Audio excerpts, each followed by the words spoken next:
Now, doctors say that 3/4 of babies who were stillborn or suffered brain damage in the UK in 2015 could have had possibly a different outcome if they'd received better care. More than 700 babies who died or had brain injuries were included in the study by the Royal College of Obstetricians and Gynecologists. The UK has the second worst infant mortality rate in Western Europe. The only country with a higher rate is Malta. Our social affairs correspondent, Michael Buchanan, has the story.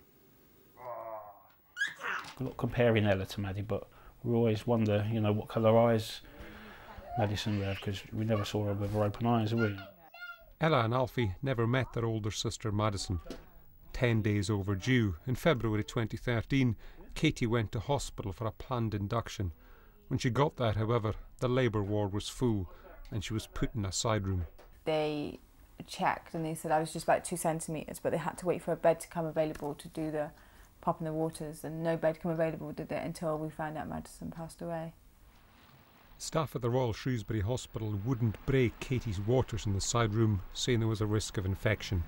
For 3 days they promised to find her a bed, but didn't. At one point she was left unmonitored for 15 hours. By the time a midwife did check, Madison was dead. She should now be 4 years old.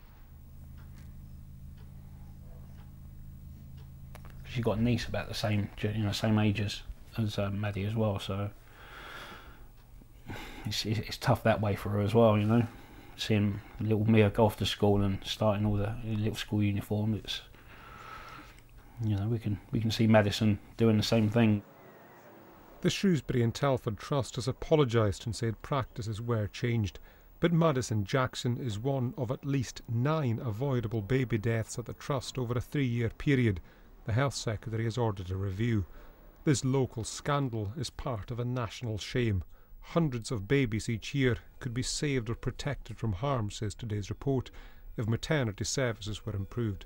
It's not a single factor that is going to cause a poor outcome. It's an accumulation of factors, and we have to look at the whole picture in a holistic way in order to improve care, and that's what we're determined to do. I'm just taking a few measurements. The review calls for better monitoring of babies in labour and closer cooperation between staff and maternity units. Registering your daughter's birth and death is exactly the same time. It's it doesn't happen to you, does it? A baby's death leaves an indelible mark, a burning sense of injustice. Too many families have personal experience of that crushing loss. Michael Buchanan, BBC News, Powys.